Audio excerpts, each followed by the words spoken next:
Assalamualaikum warahmatullahi wabarakatuh, Buya. Assalamualaikum warahmatullahi wabarakatuh. Mohon maaf sebelumnya, Buya, izin bertanya. Apa perbedaan antara 4 madhab, yaitu madhab Syafi'i, Hanafi, Hambali, dan Maliki, dengan manhaj salaf? Lalu bagaimana sebaiknya kita menyikapi perbedaan ini? Terima kasih, Buya, atas jawabannya. Wassalamualaikum warahmatullahi wabarakatuh. Waalaikumsalam warahmatullahi wabarakatuh. Manhaj salaf itu tidak ada. Salaf itu bukan manhaj. Salaf itu adalah marhalah zamaniyah. Satu zaman. Salaf itu zaman. Bukan madhab. Bukan manhaj. Salaf itu zaman. Zaman baginda Nabi, zaman sahabat, kemudian zaman tabi'in. Tabi'in disebut salaf. Zaman dulu, salaf itu zaman yang mendahului kita. Cuman dalam istilah kita, yang disebut salaful ummah itu adalah orang hidup pada zaman Nabi, diisyaratkan oleh hadis Nabi, khairul quruni qarni thumma alladhina yalunahum thumma alladhina yalunahum. Sebaik-baik generasi-generasiku, kemudian setelahnya. Nabi dan sahabat, tabi'in, tabi'in.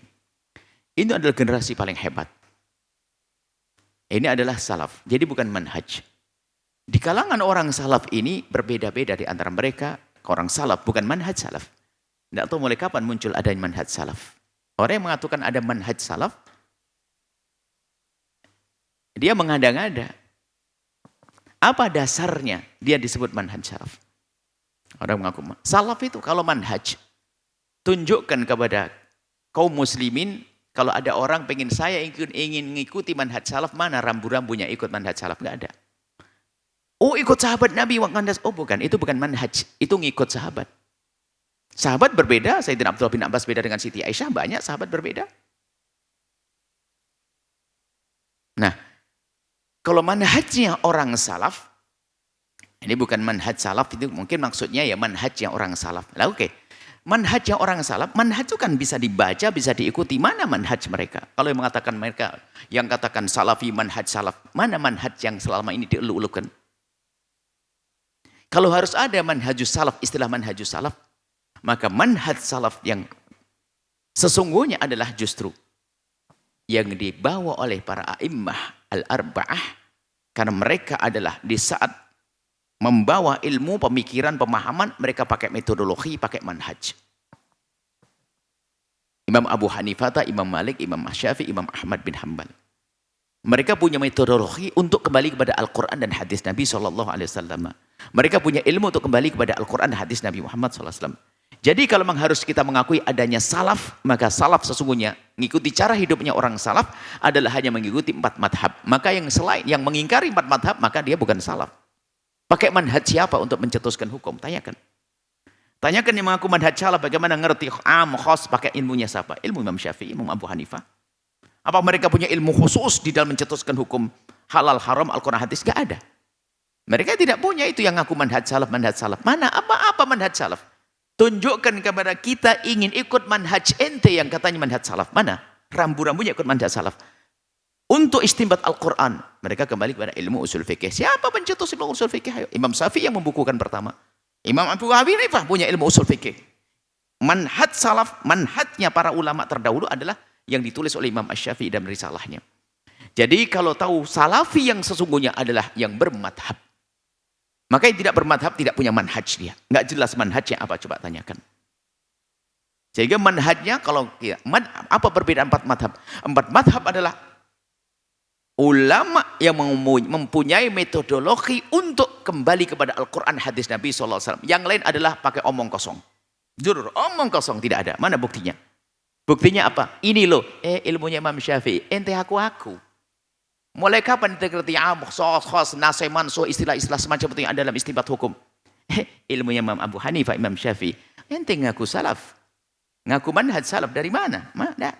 Yang mengaku ada manhaj salaf, mengaku manhaj salaf kembali kepada kitabullah, sunnah Rasulullah. Oke, bagaimana kembali kepada kitab Allah dan Rasul, sunnah Rasulullah? Tidak ada cara kembali kepada kitab Allah dan sunnah Rasulullah kecuali dengan metodologi, dengan cara, dan yang punya metodologi ini adalah para immatul arba'ah. Mereka tidak punya. Ayo, ilmu siapa? Coba. Nggak ada sama sekali, mana. Bohong mereka. Sudah begitu mengaku dia paling salaf. Imam Syafi'i malah tidak salaf. Ini kebalik banget ini. Keblinger ini. Oh, yang diambil ilmunya Syafi'i, ilmunya Imam Ahmad bin Hanbal, ilmunya Imam Ahmad murid Imam Syafi'i, Imam Syafi'i muridnya Imam Malik. Dan Imam Malik pun berguru dengan muridnya Imam Abu Hanifah. Ada rentetan mata rantai ilmu. Itulah salafi. Kalau ada harus ada salafi, maka salaf yang sesungguhnya adalah salaf yang itu adalah yang bermadhab. Kenapa bermadhab? Itu artinya kembali kepada Al-Quran, hadis Nabi melalui caranya para ulama. Dan ulama itu banyak, tapi ulama perlu diuji. Ada ulama ngaku pintar, diuji sekali jatuh. Ulama ngaku hebat, diuji sekali jatuh. Akan tapi ulama yang diuji, kemudian didukung para ulama juga, yaitu A'immatul Arba'ah. Imam Abu Hanifah didukung para ulama. Imam Malik didukung para ulama. Imam Syafi'i didukung para ulama. Apa yang didukung? Bukan orangnya, pemikirannya. Sampai abadi hari ini. Mana yang ngaku salaf manhaj salaf itu coba? Mereka berbohong. Mereka ngaku miliknya orang kayak milik dia. Seolah-olah langsung gelar Rasul SAW kepada kitab. Bagaimana ente faham ilmu-ilmu itu? Ternyata mau tidak mau dia hanya perasaan tidak punya rasa malu kembali kepada ilmunya Imam Syafi'i. Dari mana engkau kenal ilmu usul fikih? Bagaimana engkau mengenal tentang usul ilmu hadis dan seterusnya?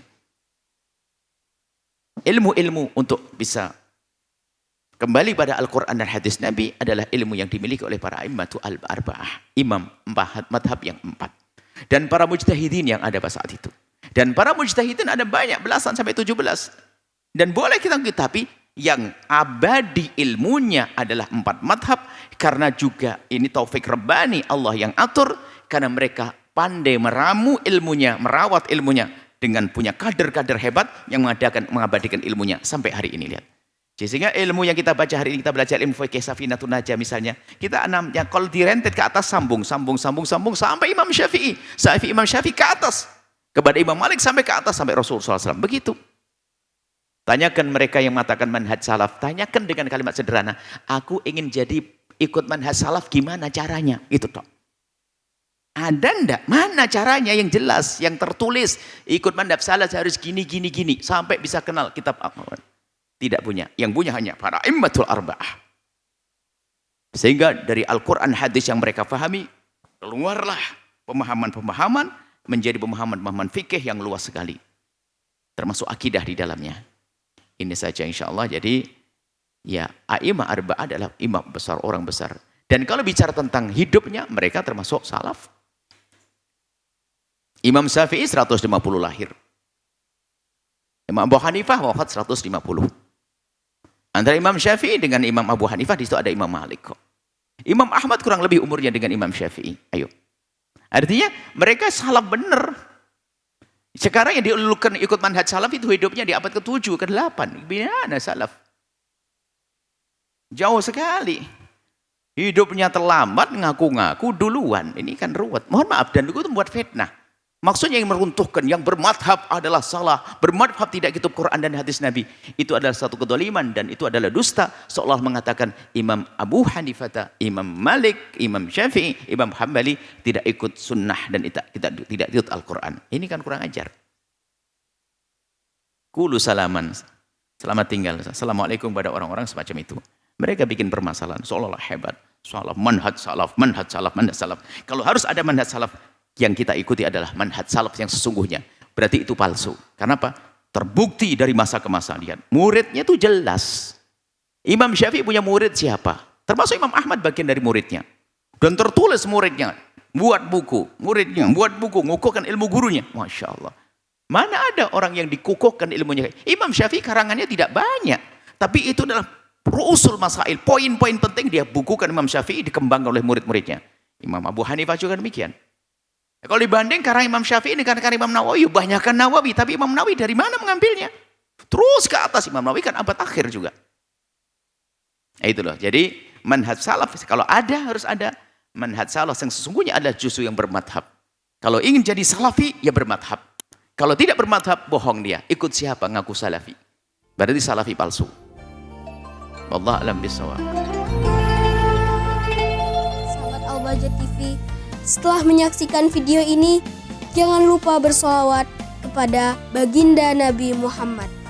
Shollu ala Nabi Muhammad. Allahumma sholli alaihi wa ala alihi wa sahbihi.